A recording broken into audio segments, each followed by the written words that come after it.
I have been very opposed to TikTok. I was one of the first to expose the Chinese links. And I have urged that TikTok be closed down in America. There's a new proposal. Mnuchin and Meadows brought it up yesterday to have Microsoft take it over. There are some questions that have to be answered. How will the data be stored and secured? Will the Chinese have links into TikTok? So before I would be for such a merger, I'd have to get some answers to these questions. What I will confirm is because TikTok acquired a U.S. company, it was subject to CFIUS jurisdiction. The CFIUS committee unanimously made a recommendation. That's one alternative which could force a sale. The president, as I said, can also use IEPA, as he's discussed. And there is enormous bipartisan support. We are not keeping TikTok in its current form, where the app can send back information and location on 100 million Americans. TikTok is in some trouble.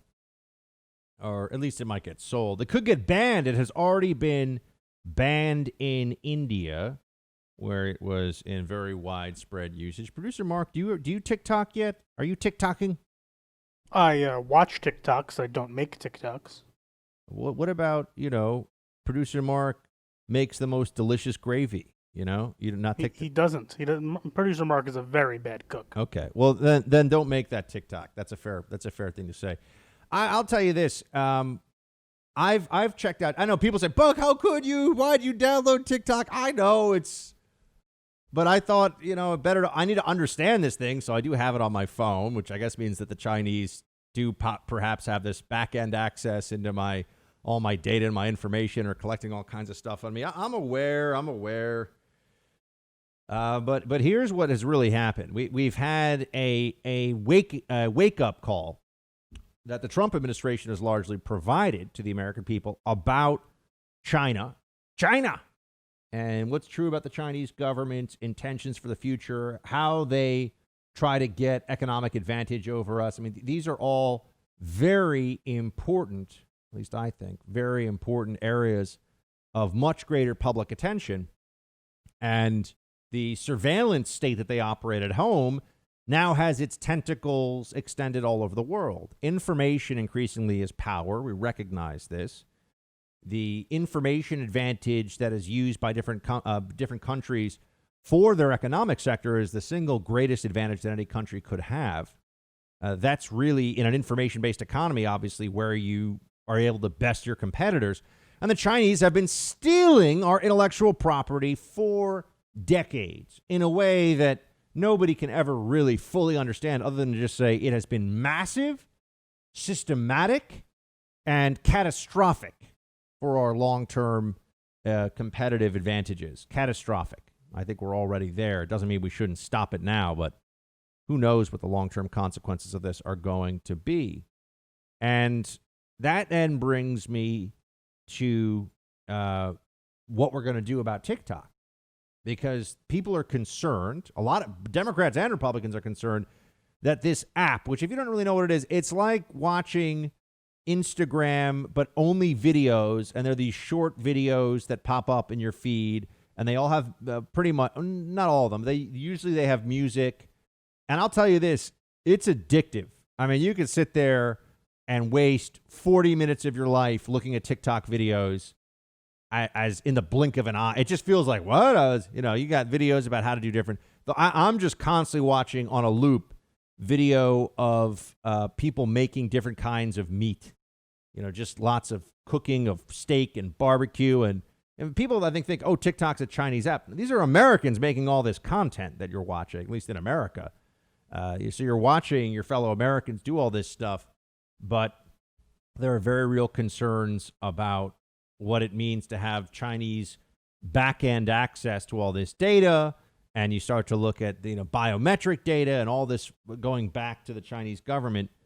And people just know that they're not okay with this. We don't want China to effectively be operating a mass surveillance tool with a complicit U.S. public on U.S. soil. That's really where this whole thing has turned into a massive, a massive news story. And they may sell this to Microsoft. So then I suppose we would say, okay, well, at least it's in an American company's hands, which is certainly better than the alternative. But China is a problem for us, my friends. We're finally understanding this. I think that's where that's if nothing else a part of this discussion that I think is heading in the right direction. At least China is a major problem for the U.S. That's not going to change anytime soon. And they also could be trying to influence our elections. Here's Secretary of State Pompeo talking about exactly that. Play 11. The Chinese Communist Party, and you saw this with our closure of the consulate in Houston, is running espionage operations inside the United States and attempting deep influence targeting of American business leaders, of American congressmen, of city council members. We saw it happen up to a state senator in Wisconsin. This is a deep effort to conduct influence operations to undermine American democracy and put our nation at risk. This administration, President Trump, for the first time, has said, "This is enough of this. We're going to fix this," and has given us all the guidance. And you've seen us act on it, whether it was what we did to the consulate with Houston. You saw the FBI indict several PLA members who were studying here in the United States, engaged in activity that was clearly unlawful. We're taking seriously this threat. We're going to protect the American people from these Chinese influence operations. It's about time, friends. It's about time. We should be protecting the American people from exactly that. And there was a bipartisan failure for decades to understand the threat that the Chinese government posed. So you have this surveillance issue, the theft of intellectual property, and this is all around us. I mean, I have a Chinese app on my phone. I know you're all going to yell at me for it, and I understand that, and I probably, but at this point, I'm like, well, they've already had it on, and if they're going to sell it to a U.S. company in the next 30 days, and they've probably already got whatever they've done. Plus, I got the one of those emails of, they hacked OPM, the Office of Personnel Management of the federal government. They have all kinds of data on me already. They know a lot about the Buckster. Not that much exciting stuff for China to know, but nonetheless. And there's the way that the Chinese government, now you may say, Buck, the Uyghurs, this is an internal problem. Yes, it's a human rights violation. And it's terrible, but what are we really going to do about it? Remember, how a country is willing to treat its own population is an excellent proxy for understanding how much worse it will treat other populations around the world if it gets the opportunity to. And that's why it's important that Secretary Pompeo keeps pointing out how China's repression against the Uyghurs is so unacceptable, and the whole global community needs to speak out against this, despite what it means for their economic bottom line. Play 10. Well, the risk to the people in that region has been great. I've talked about this as the greatest human rights violation of this century to date. And what we've attempted to do is make clear to China, if you want to participate on the world stage, you can't engage in behavior like this. So we've begun to impose sanctions on the individuals and businesses involved there. This most recent set of sanctions put out by the Department of Treasury will put the businesses operating there on notice. They've got to change their behavior. They've got to stop using slave labor. They've got to stop participating in these systems that have been connected to forced sterilizations, forced abortions. These are terrible, terrible things that are taking place there, and we're going to impose real costs on those businesses. This company is involved in the cotton trade, and so has deep connectivity to Western businesses, including those in the United States. And we've been very clear. We've told U.S. businesses to take a real deep look into their supply chains. I don't think companies, some brand names here in America, want to be connected to what's taking place there. Amen.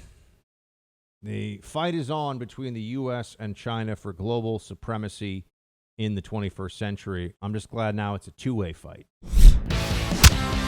Hey, Team Buck, thank you so much for watching The First on YouTube. If you like this video, please click that little thumbs up button so then it will log as liked. And also, if you want to see more great content from The First, please click subscribe.